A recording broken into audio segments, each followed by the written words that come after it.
Сәлем оқушым, қалайсың? Сенімен байланыста Берік ағай, сені біздің YouTube арнамызда кезекті тегін сабақта көргеніме қуаныштымын. Сабақты бастамастан бұрын саған айтқым келетіні, біздің YouTube арнамызға тіркеліп кет, достарымен бөліс, себебі біз әрбір апта тегін сабақтар, тегін нұсқалар салатын боламыз. Ендеше дайын болсаң, бүгінгі сабағымызды бастайық. Сабақты бастар алдында мені танымайтын оқушылар бар, солармен жалпай бір танысып өтсем. Есімім Берік, биология пәнінің мұғалімін. ОБТ экспертімін. Осы ОБТ саласында 4 жылдай тәжірибем бар. Осы уақыттың ішінде 2,5 мыңнан астам оқушының грантқа түсуіне септігімді тигіздім. Өздерінің қалаған мамандықтарына, қалаған университеттеріне грантқа түсті. СДУ университетінің түлегімін. Жеке меншік мектептерде, онлайн курстарда, офлайн курстарда, мемлекеттік мектепте істеген тәжірибем бар. Биология пәнінен олимпиадаға дайындаған олимпиада тренерім. Жалпы мен туралы қысқаша ақпарат осылай. Ендеше давайте бүгінгі сабақты көп созбай бастайық. Бүгінгі тақырып бізде нәруыздар туралы болады. Жалпы нәруыздар, көмірсулар, антиденелер деген сөздерді естігенде осы 10-шы класстың тақырыбында молекулалық биологияда көп оқушылар қорқып жатады. Ендеше бүгін сен уайымдама, жеңіл түрде, оңай түрде өтетін боламыз. Ең бірінші түсініп алу керек. Бізде бүкіл әлем, менде, сенде, мына ручкада, камерада, телефонда барлығы атом мен молекулалардан құралған. Атом мен молекулалардан.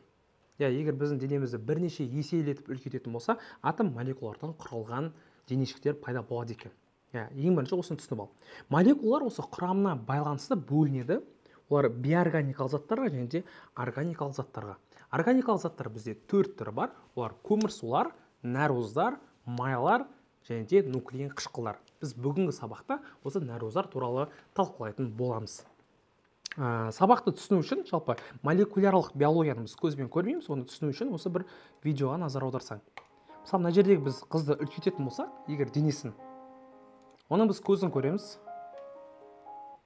Егер көзін бірнеше есе үлкейтетін болсақ, көзіндегі қан тамырларын, көзінің қан тамырларының ішіндегі қан жасушаларын, осы қан жасушасын тағы үлкейтетін болсақ, оның құрамындағы органоидтарды, оның құрамындағы хромосоманы, ДНК-ны, ДНК-ның құрамындағы молекулаларды біз көре аламыз.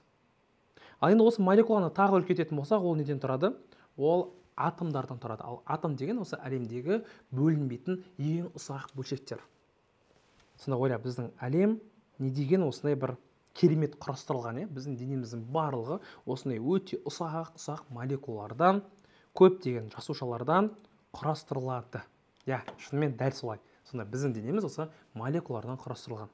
Енді қандай молекулалардан дейтін болсаң, олар бізде органикалық молекулалардан құрастырылған. Енді қара, бұл жерде түсіну керек термин мономер және де полимер. Мономер деген ол бір ғана штук зат болатын болса, полимер дәл солай сол заттың көптеген мөлшері. Біздің денеміздің барлығы осы нәруыз деп аталатын органикалық заттардан құралған. Біздің шашымызда, терімізде, бұлшық етімізде, жалпы денеміздің барлығы абсолютті түрде осы нәруыздардан құралады. Нәруыз деген молекулалардан. Енді нәруыздың өзі мономері амин қышқылы, ал полимері нәруыз болып табылады. Енді осы амин қышқылын түсініп алайық. Амин қышқылы химиялық құрамы бойынша амин топтан тұрады. NH2 амин тобынан, COOH карбоксил тобынан, қазір сәл химиямен байланыс болып кетті. Карбоксил тобынан, амин тобы, және де сол көміртектік негізден тұрады. Амин тобы, карбоксил тобы, көміртектік негізі. Осылардың жиынтығында бізде амин қышқылы пайда болады. Жалпы әлемде 20 түрлі амин қышқылы бар. Аланин, глицин, серин дейтін, бәлки ол саған химиядан келуі мүмкін, бірақ биологиядан бұларды сенен точно сұрамайды аттарым. Енді осы 20 түрлі ғана амин қышқылдары кеңістікте бір-бірімен алма-кезек орналасып, әртүрлі комбинациялармен, комбинаторикамен қосылып, әлемдегі өте көп деген нәруыздардың барлығын қалыптастырады. Ал осы нәруыздар кейін біздің денемізде органоидтарды, жасушаларды қалыптастырады. Сонда біздің денеміз сонда осы амин қышқылдарынан құралған екен.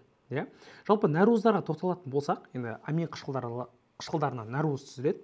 Нәруыздың бұл бізде суреті, осындай суреті бар. Ал микроскоптық көрінісі, егер бірнеше есе үлкейтетін болсақ, микроскоппен осындай құрылысы пайда болады. Мынау сол әртүрлі түсте көрсетілген, яғни әртүрлі түс ол әртүрлі амин қышқыл деген мағынаны білдіреді. Әртүрлі амин қышқылдары қосылып, нәруызды қалыптастырады. ал нәруыз кейін органоид жасуша, ал жасушадан біздің денеміз құралады. Түсінген шығарсыз сонымен, біздің денеміз толығымен нәруыздан тұрады, бір сөзбен айтқанда. Енді осы нәруыздарды жіктеп бастайық. Нәруыздарды жіктейтін болсақ, олардың құрамына байланысты және де қызметіне байланысты біз жіктейміз, классификациялаймыз, жүйелейміз. Енді құрамына байланысты жалпы екі бөлімге бөлінеді: қарапайым нәруыздар және де күрделі нәруыздар. Қарапайым нәруыздар дегеніміз, егер құрамында тек қана амин қышқылдары болатын болса, олар қарапайым нәруыздар. Егер құрамында басқа да заттар болатын болса, әртүрлі қоспалар, олар күрделі болып табылады.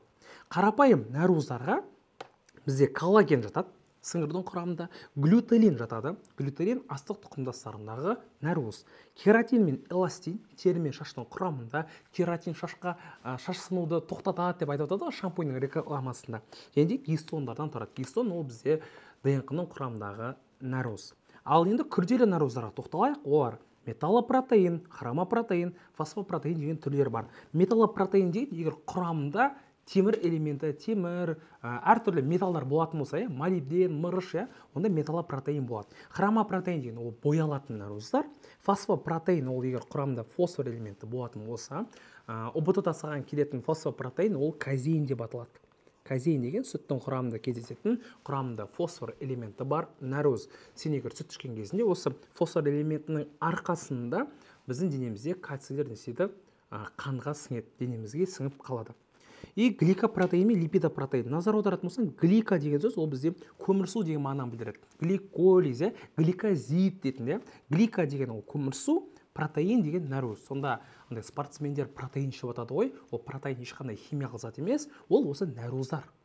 Пищевой добавка нәруыздар, чтобы оның денесіндегі жасушалар көбірек өсуіне әсер етеді. Шынымен біз жеп жүрген тамақтың іші, тамақтың құрамы 100% нәруыз емес, олар тікелей нәруызды қабылдайды солай. И липидопротеин ол нәруыздар мен майлы заттар.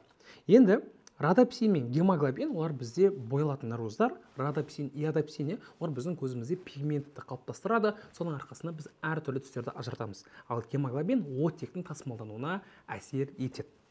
Жасушаның құрамында жаңа липидопротеин, гликопротеин, гликолипидтер кездеседі. И енді қызметіне байланысты тоқталайық нәруыздарға. Қызметіне байланысты бірінші құрылымдық нәруыздар бар. Құрылымдық нәруыздар олар жаңа айтқан коллаген, эластин, кератин және де фиброин дейтін нәруыз бар. Фиброин ол адамға тән емес, ол өрмекшілердің торының құрамында кездесетін нәруыз. Қор жинаушы нәруыздар бар. Қор жинаушы денедегі жасушаның ішінде қоректі затты қорға жинайды. Жиырылғыш нәруыз олар актин мен миозин бұлшық еттің құрамында кездеседі. Біздің денеміздегі қозғалысқа қабілетті жалғыз мүше бар, ол бұлшық еттер. Ал осы бұлшық еттер қалай қозғалады десең, олардың жасушасы осы актин мен миозиннің арқасында ғана қозғалады екен. Шынымен солай. Тасымалдаушы нәруыздар альбумин, гемоглобин және де миоглобин, ферменттер амилаза, лизоцим, лактаза. Байқасаң, ферменттердің өздері де осы нәруыздардың ішіне кіріп кетеді. Және де байқасаң, ферменттердің барлығы аза деп аяқталады. Амилаза, лактаза, олар биологиялық процестерді бірнеше есеге жылдамдатады ферменттер. Рецепторлар жасушаның сыртында әртүрлі жерлерде орналасады және де реттеуші нәруыздар инсулин мен глюкагон қанның құрамындағы қанттың мөлшерін реттейді. И және де бізде қорғаншылық қызметін атқаратын антиденелер бар, немесе оларды иммуноглобулин деп атаймыз. Осылардың барлығы антиденеде, ферменте, гемоглобинде, осылардың барлығы нәруыздарға жатады. Сонда біздің денеміз 100% нәруыздардан құралған. Түсінген шығарсың, осылай ағзада әртүрлі қызметтері бар. Енді жиырылғыш нәруыздар, актин мен миозин, антидене, бізде ферменттердің көрінісі. Жалпы нәруыздар туралы түсінік қалыптасты деп ойлаймын сенде. Енді нәруыздардың құрылысына тоқталайық. Қалай құралады? Оларда 4 түрлі құрылымдық деңгейі бар. Бірінші құрылымдық деңгей кеңістікте амин қышқылдары бір-бірлерімен моншақ тәрізді тізбектеліп байланысып, пептидтік байланыс түседі. Пептидтік. Егер пептидтік деген сұрақ беретін болса, ол амин қышқылдары арасында пайда болатын байланыс түрі. Пептидтік. Келесі, пептидтік байланған амин қышқылдары кеңістікте бір-бірімен шиыршықталып альфа-хеликс немесе бета қатпарына айналады. Бета қатпары. қатпары. Иә, шынымен осылай әртүрлі амин қышқылдар бір-бірлерімен осылай шиыршықталып альфа-хеликс болады, немесе бета қатпары болып бір-бірімен киіліп орналасады. Бұл оның кеңістіктегі екінші құрылымдық деңгейі. Амин қышқылдары енді бір-бірлерімен күрделеніп қосылып жатыр. Бұл кезде олардың арасында сутекті байланыс пайда болады. Сутектік. Келесі үшінші құрылымдық деңгей бұл кезде глобулалы немесе фибриллярлы пішінге келеді. Фибриллярлы. Мына жерде альфа-хеликс немесе бета қатпары кеңістікте глобулалы пішінге келеді. Но бізде альфа-хеликс. Осы альфа-хеликс не істейді, уже бір-бірімен шиыршықталып қосылып, осылай қалыңдап глобулалы немесе фибриллярлы пішінге енеді. Бұл кезде бұл молекулалардың арасында пайда болатын байланыстың түрі радикалды деп аталады. Радикалды. Радикалды дегеніміз ол жерде ионды, дисульфидті, ковалентті әртүрлі байланыс бар. Яғни осыларды ескер, дисульфидті, ионды әртүрлі байланыстар болады. Соларды жалпылай радикалды байланыстар деп атасақ болады. Және де соңғы төртінші құрылымдық деңгей бұл тек қана олигомер нәруыздарға тән. Жалпы барлық нәруыздарға үшінші құрылымдық деңгей тән. Олигомер нәруыздар ғана төртінші құрылымдық деңгейде бола алады. Олигомерлі нәруыздар дегеніміз аллостериялық қасиеті бар, яғни кеңістікте егер қаласа бір-бірлерімен қосылып құрыла алады, немесе қаласа бөлініп кете алатын нәруыздар. Үшінші құрылымдық деңгейдегі. Осы бізде олигомерлі нәруыздар болып табылады. Мысалы, өкілі гемоглобин.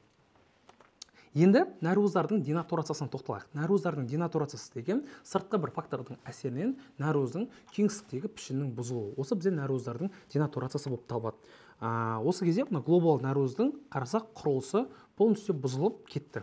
Ал егер осы денатурациядан қайта қалыптасатын болса, ол ренатурация болып табылады. Қарапайым пример, мысалға жұмыртқаны біз қуыратын болсақ, яғни сұйық жұмыртқа қатты күйге айналды, бұл нәруыз денатурациясы деп аталады. Иә, кеңістіктегі оның құрылысының, яғни арасындағы сутектік ионды байланыстарының үзілуінен құрылысының өзгеруі. Бұл кезде тек қана бірінші құрылымдық деңгей ғана өзгермейді. Енді қарайық, денатурацияға әсер ететін факторлар. 60 градустан жоғары температура, егер судың үстінен бу шығып тұратын болса, ионды радиация, әртүрлі атомный бомба, концентрлі қышқылдар, яғни өте жоғары қышқылдар мен сілтілер, ауыр металдар, сынаптар, қорғасын, кадмий, органикалық қосылыстар, концентрлі органикалық қосылыстар, спирттер, фенолдар, кетондар, осылар нәруыздардың арасындағы байланыстарды үзіп, кеңістікте олардың пішінін өзгертеді, денатурациялайды. Сонымен оқушым саған сабақ оңай тілде, жеңіл тілде түсінікті болды ма? Саған бүгінгі сабақ ұнады ма? Егер саған сабақ ұнаған болса, дәл осылай оңай тілде түсінгің үйренгің келеді ма? ОБТ-ға дайындалғың келеді ма? Ендеше мен саған қысқа ғана биология курсы туралы айтып өтейін. Біздің биология курсы 9 бөлімнен тұрады. 9 бөлімнен биологияның барлық тақырыптары қамтылған 120 видео сабақтан тұрады. Яғни 120 деген өте көп видео сабақтар осылардан құралған. Әрбір видео сабақтар осылай жоғары деңгейде сапада құрастырылған. Тақырыптар толық қамтылады. Сызып, жазып, мен барлық тақырыптарды ашып түсіндірем. Сонымен қоса, байқасаң, видео сабақтардың ішінде де мен есемін, осылай видеоларды қойып қоямын. Яғни оқушыларға максимально түсінікті болуы үшін. Бұл видео сабаққа қатысты. Енді видео сабақтан кейін балалар үй тапсырмасын орындайды, осылай платформада. Әрбір тақырыптан кейін ОБТ форматында көп жауапты сәйкестендіру тесттері бар. Яғни оларды жалпы есептегенде бір 4000-нан астам үй жұмысы шықты. Оқушылар осы үй тапсырмасын орындайды, яғни сабақтан өткен білімін бекіту үшін. Әрбір сабақтан кейін уақытыңды үнемдеу үшін осылай дайын конспекттер беріледі. Осы дайын конспекттерді жазу арқылы уақытыңды үнемдейсің. Әрбір сабақтан кейін конспект жазасың, сонда үй тапсырмасын орындайсың, плюс саған тақырыптық базалар беріледі. Әрбір тақырыптан саған тақырыптық базалар беріледі, сұрақ жауап форматында. Апта сайын практикалық сабақтар болады, менімен бірге тікелей эфирде отырасың, және де 2 апта сайын сенде пробный болады. Яғни айына бір рет емес, 2 аптада бір рет бізде пробный болады, және де 2 аптада бір рет. Осы 2 апта өтілген материал бойынша сенде деңгей анықтау сынағы болады. Сонда сен каждый апта пробный тапсыратын боласың. Біздің ең басты ерекшелігіміз осыда. Біз саған конспекті де, базаны да береміз, және де апта сайын сенде нұсқалар болады. Сонымен қоса, апталық зачеттар, жұптық жұмыс солардың барлығы біздің курста қамтылған. Жалпы курс туралы толық білгің келсе, осы менеджерге осы нөмерге төменге жазсаң болады. Сонымен оқушымыз бүгінгі сабақты аяқтадық. Біршама білім алдың деп ойлаймын. Ендеше келесі сабақта көріскенше, келесі сабақта күтемін.